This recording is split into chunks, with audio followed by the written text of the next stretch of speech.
Chapter 16. A Valuable Witness. "It happened today," Bess announced. Nancy and Ned listened carefully as Miss Armitage began to speak excitedly. "It was dreadful, dreadful! I had been on a shopping trip and arrived home with my arms full of groceries. I quietly put the key into the door and opened it. Suddenly I became aware of a slight sound in my bedroom." The woman closed her eyes as if the recollection were painful. Nancy asked quietly, "Did you investigate?" Miss Armitage nodded. "The result was both good and bad. I found a man rummaging through my desk drawer.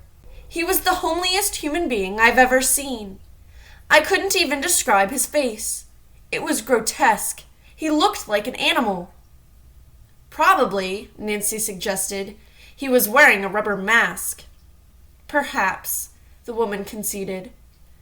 "Anyway, I was horrified to see that in one hand he had the precious valentine.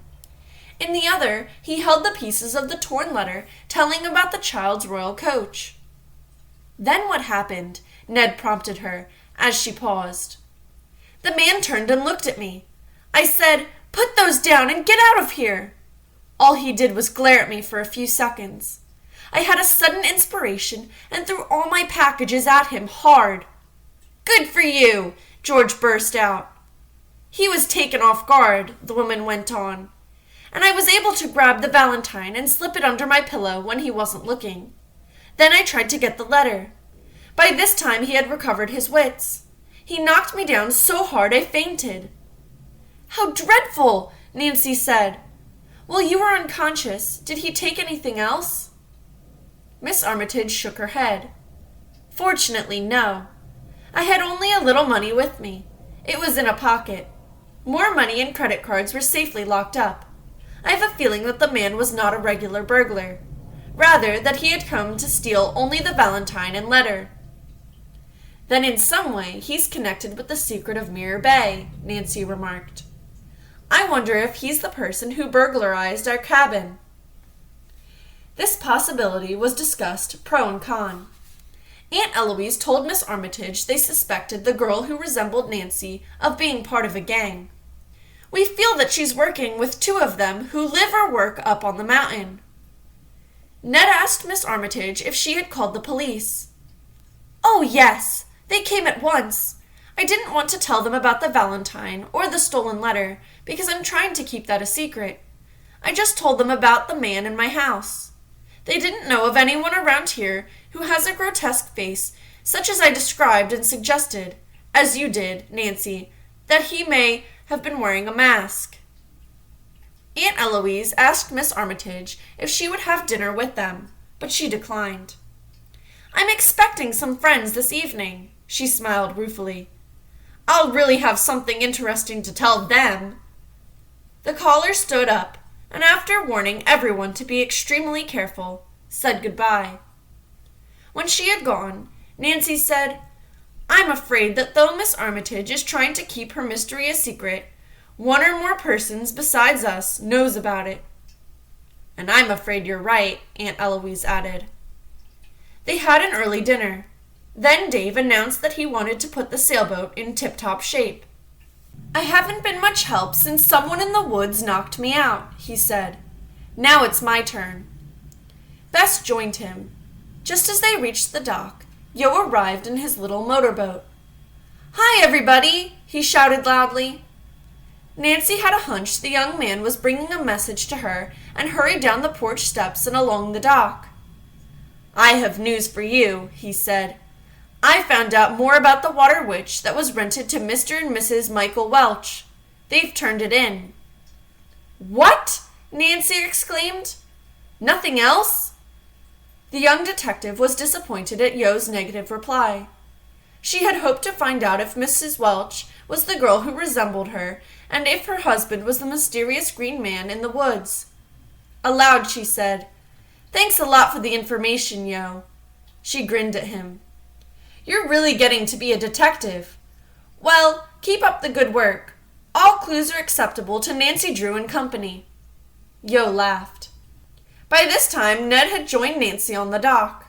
The Cooperstown boy looked at him and said, Did you ever hear about the girl hitchhiker who turned out to be a ghost? Let's hear about her, Ned urged. Nancy thought she detected a twinkle in his eyes. She had a hunch Ned knew the story, but wanted to hear Yo's version of it. Well, Yo began, this happened outside a town not too far from here. It was over 100 years ago. Nancy spoke up, which means nobody can prove or disprove it now. Yo insisted the story was true. A young man was driving along in a buggy. It had started to rain hard, and he dropped the front curtain. As he passed a cemetery, he saw a girl dressed all in white standing at the roadside. She waved at him to stop. Of course he did, and opened the curtain wide enough for her to get into the buggy. Yo said that she gave him an address in town and asked to be taken there. He wondered why she was dressed in such a filmy, evening-type dress. Then he thought perhaps she had been walking home alone from a party.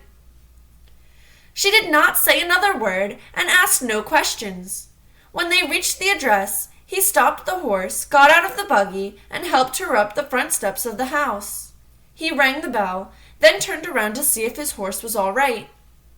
As a woman opened the door, he turned back to watch the girl go inside. To his surprise, she was not there. She had vanished completely.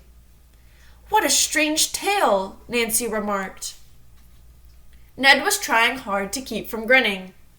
Yes, it is, he agreed. The fellow with the buggy was so amazed that he could hardly speak. But finally he said to the woman, At the cemetery I picked up a girl who wanted to come here, but she suddenly disappeared. He felt very foolish, of course, but the woman smiled tolerantly and said, This happens every rainy night. That was the ghost of my daughter. She was buried in that cemetery 4 years ago. Yo's eyes grew large. Say, you beat all. I thought sure I had stumped you this time. Where'd you learn the rest of that story? Ned mentioned his study of folklore in a psychology course. As a matter of fact, it is one of my favorites. For your information, Yo, that particular ghost story has appeared in one form or another in almost every country of the world. Yo scratched his thick hair. I got to be going now, but I'll have some more spooky stories for you next time we meet. Nancy and Ned waved goodbye to the young man, then paused to see how Bess and Dave were progressing. Cleaning the mud from the sailboat was not an easy task, but the industrious couple said they would keep on until dark. When Nancy and Ned came up to the cabin porch, Bert met them. The baseball museum in Cooperstown, he said, is open until 9 o'clock tonight. Let's go there and look around. Bess and Dave decided to finish their work, and Aunt Eloise had seen the exhibit the previous summer.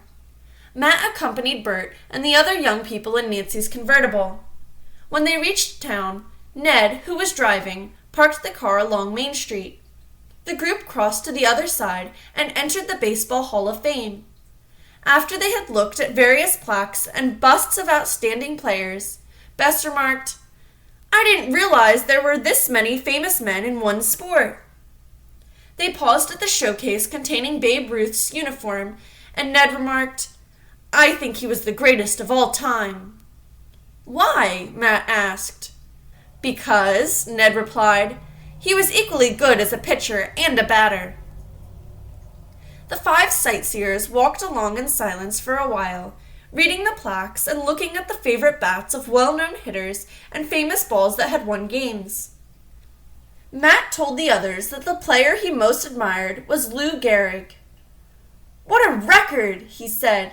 He played 2,130 consecutive games in 14 seasons with the New York Yankees.